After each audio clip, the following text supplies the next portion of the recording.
Hello friends, કેમ છો બધા? મજામાં ને? આજે હું એકદમ બાળકોને ભાવે એવી હેલ્ધી કૂકીઝની રેસીપી તમારી સાથે શેર કરું છું. તો તમને ચોક્કસ આ વિડીયો ગમશે. ગમે તો લાઈક કરજો, શેર કરજો અને નવા મિત્રો સબસ્ક્રાઈબ કરવાનું તો હવે ભૂલતા જ નહીં. અને બાજુમાં રહેલું બેલ આઇકનને પણ પ્રેસ કરજો, જેથી કરીને લેટેસ્ટ વિડીયોની માહિતી તમને મળતી રહે. તો આ કૂકીઝ એટલે કે બિસ્કિટ આપણે હેલ્ધી મીન્સ આપણે કોઈ પણ જાતનો મેંદો કે બટર કે ખાંડના ઉપયોગ વગર હાઇજેનિક ઇન્ગ્રેડિયન્ટ આપણે વાપરશું. તો હવે તમને ઇન્ગ્રેડિયન્ટ પણ બતાવી દો. મેં ઓટ્સ લીધા છે 1 કપ, પછી સામે રોટલીનો લોટ લીધો છે 1 કપ, 1/3 કપ આપણે દેશી ઘી ઘરનું જ લેશું, અને અડધો કપ જેવો આપણે ગોળ લેશું. તમને ગોળનો પાવડર મળે તો એ પણ વાપરી શકો છો, પ્લસ આપણે મિશ્રી એટલે કે મોટી ગાંગડા સાકર આવે ને એનો પાવડર પણ તમે વાપરી શકો છો. 1 ટીસ્પૂન જેવું આપણે બેકિંગ પાવડર છે, 1/4 ટીસ્પૂન બેકિંગ સોડા છે, અને આપણે સૂકો મેવો લીધો છે, કાજુ, બદામ, કિસમિસ. તો હવે બનાવવામાં આપણે પહેલા તો 1/3 કપ જેટલું ઘી લઈ લેશું. એકદમ મેલ્ટ નથી લેવાનું, થોડુંક તમારે આવી રીતે હશે ને તો ચાલશે. અને એને આપણે પરફેક્ટ મેજરમેન્ટ સાથે જ હું તમને બતાવું છું. તો આ રીતે લઈને અને એને ફેટી લેવાનું છે.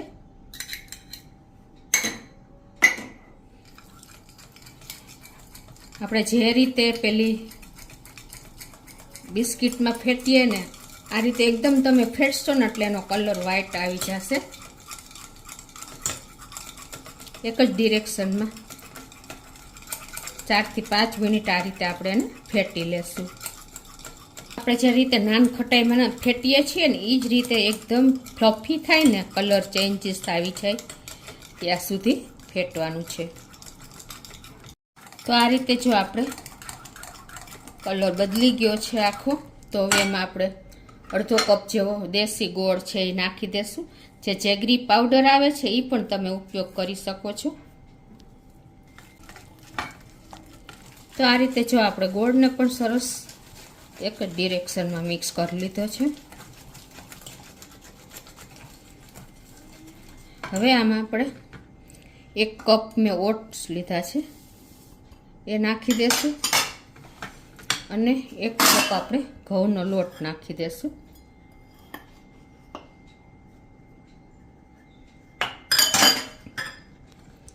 તો આ રીતે પાછું એને આપણે સરસ મિક્સ કરી લઈએ.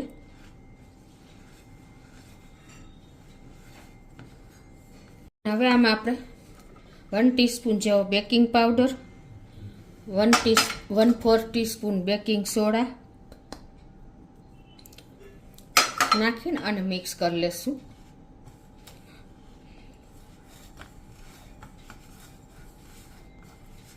અને આપણે થોડું દૂધ પણ નાખતા જઈશું. આપણે થોડું દૂધ નાખી અને એનું બાઇન્ડિંગ આવે ને એવો આપણે લોટ તૈયાર કરવાનો છે. અને જે આપણે આ લીધા છે સૂકો મેવો એ બધો મેં 1 ટેબલ સ્પૂન, 1.5 ટેબલ સ્પૂન જેવા કાજુ છે, 1 ટેબલ સ્પૂન જેવી બદામ, કિસમિસ 2 છે અને પિસ્તા છે, એને પણ નાખી જ દઈએ. હવે આમાં આપણે જેમ જોઈએ એવું બાઇન્ડિંગ પૂરતું જ આપણે દૂધ નાખવાનું છે. કેટલું જોઈએ ને એ પણ હું તમને બતાવું લાસ્ટમાં. આવી રીતે થોડું એડ કરીને અને એનો ડો તૈયાર કરી લઈએ. તો આ રીતે તમે જો હાથેથી મિક્સ કરશો ને તો ખ્યાલ આવશે. આપણે ટૂંકમાં શેપ આવે ને એટલું જ આપણે બિસ્કિટનો એટલું જ આપણે ડોમાં દૂધ નાખવાનું છે બાંધવા માટે.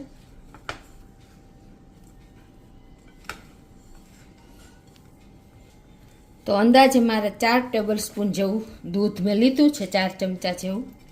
જુઓ, અને આપણો ડો પણ સરસ કૂકીઝ માટેનો રેડી થઈ ગયો છે.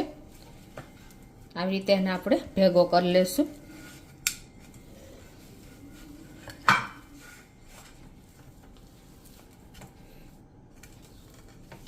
આપણે પિંચ જેટલું જ મીઠું નાખી દેશું, એટલે આપણે જે કૂકીઝનો ટેસ્ટ બહુ સરસ આવશે. જો તમે બટરનો યુઝ કર્યો હોય ને તો કાંઈ જરૂર નથી, પણ આપણે દેશી ઘી વાપર્યું છે એટલે સેજ સ્લાઇન્ટ એવું નાખવાનું છે. તો આ રીતે જો આપણો ડો પણ સરસ તૈયાર થઈ ગયો છે, તો એમાંથી આપણે નાની નાની કૂકીઝ તૈયાર કરી લઈએ.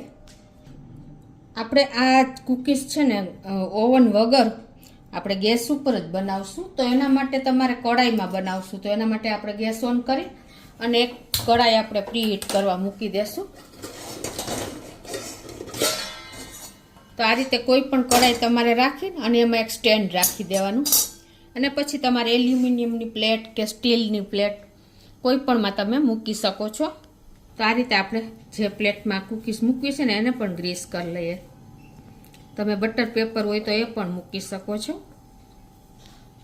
હવે આમાંથી આપણે નાના નાના પોર્શન લઈ અને તમારે જેવડી સાઈઝની કૂકી કરવી હોય ને એ પ્રમાણે તમારે આ રીતે સરસ એનું તૈયાર કરી લેવાની છે. અત્યારે હું મીડિયમ સાઈઝની જ કરું છું. આવી રીતે આપણે મીડિયમ સાઈઝની કૂકી તૈયાર કરી લેશું. તો આ રીતે જો આપણે કૂકીને તૈયાર કરી લીધી છે અને આ બાજુ આપણે કઢાઈ પણ પ્રીહીટ થઈ ગઈ છે. મીડિયમ ફ્લેમ ઉપર રાખશું આપણે. અને હવે આ પ્લેટ આપણે આમાં જ સ્ટેન્ડ ઉપર મૂકી દેશું.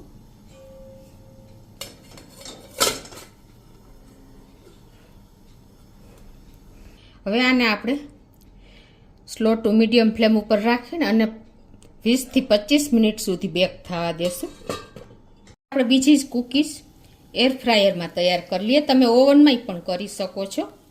તો આ રીતે આપણે બીજી કૂકી પણ તૈયાર કરી લેશું.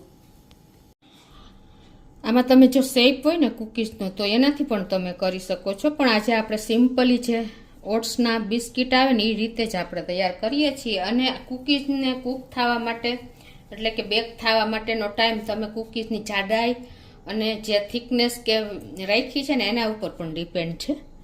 તો અત્યારે મેં મીડિયમ એવી રાખી છે, પતલી એવી. તો આ રીતે આપણે બીજી કૂકીઝ પણ તૈયાર કરી લીધી છે. તો એને હું તમને એર ફ્રાયરમાં શેકીને પણ બતાવી દઉં, એટલે કે બેક કરીને. તો એના માટે તમારે ડાયરેક્ટ મૂકવી હોય તો ડાયરેક્ટ પણ મૂકી શકો છો અને પ્લેટમાં મૂકવી તો એ પ્રમાણે પણ મૂકી શકો છો.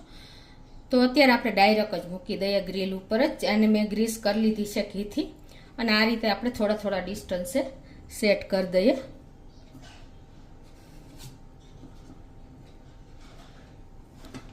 તો આ રીતે આપણે એર ફ્રાયરમાં 160 ડિગ્રી ઉપર 10 મિનિટ બેક કરવા મૂકી દઈએ. તો 160 સેલ્સિયસ ઉપર આપણે 10 મિનિટ આપણે બેક કરવા મૂકી દેશું. તો 10 મિનિટ થઈ ગઈ છે અને જુઓ આપણા કૂકીઝ પણ રેડી થઈ ગયા છે. તો હવે આપણે બંધ કરી દઈએ એર ફ્રાયર.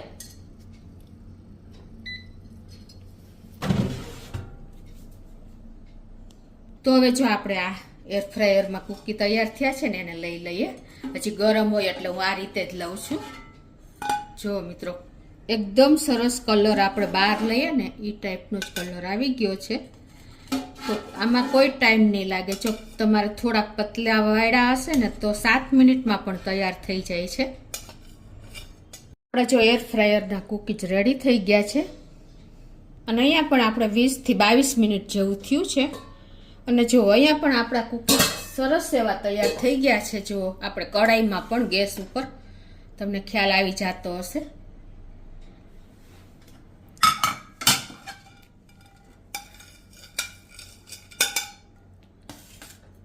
એકદમ આપણે બહારથી લઈને એવા જ કૂકી આપણા રેડી થઈ ગયા છે. તો આપણા કઢાઈમાં જે ગેસ ઉપર મૂક્યા હતા ને એ કૂકી પણ એટલા જ સરસ થયા છે, પણ ગરમ છે, હાથ નથી અડાડી શકતા. તો બંને કૂકી આપણા રેડી થઈ ગયા છે. જુઓ થોડાક ઠંડા થાય ને તો તમને ખોલીને પણ બતાવી દઉં. તો મિત્રો આપણી કૂકીઝ પણ ઠંડી થઈ ગઈ છે અને ક્રન્ચી પણ એટલી જ થઈ છે. જુઓ આ તમને અવાજ આવતો હશે. અને તમને ખોલીને પણ બતાવી દઉં કે જો એકદમ આપણે બહાર લઈને એ પણ પાછી પડી જાય એટલી સરસ આપણી કૂકી થઈ છે. અને આને તમે મોઢામાં મૂકીને ખાશો ને તો પણ એટલો ક્રન્ચીનેસ અવાજ આવશે. તો એર ફ્રાયરની અને આપણે ગેસ ઉપર બનાવી બંને કૂકી એટલી જ સરસ ક્રન્ચી થઈ છે જો. અને એટલી સોફ્ટ સરસ છે. આમ બંને ક્રિસ્પી અને ક્રન્ચી કૂકી આપણે બહાર લેવા જાય તો ડબલ પ્રાઇઝમાં પડે છે, પણ હેલ્ધી ઇન્ગ્રેડિયન્ટ વાપરીને આપણે બાળકો કે મોટા વડીલો બધા ખાઈ શકે ને એવી આપણે હાઇજેનિક કૂકી, મેંદો કે બટર કે આપણે કોઈ પણ જાતના ઇન્ગ્રેડિયન્ટ વાપરા વગર આજે આપણે એકદમ હેલ્ધી કૂકી તૈયાર છે મિત્રો. તો ચોક્કસ તમને આ વિડીયો ગમશે, ગમે તો લાઈક કરજો, શેર કરજો અને સબસ્ક્રાઈબ કરવાનું તો ભૂલતા જ નહીં.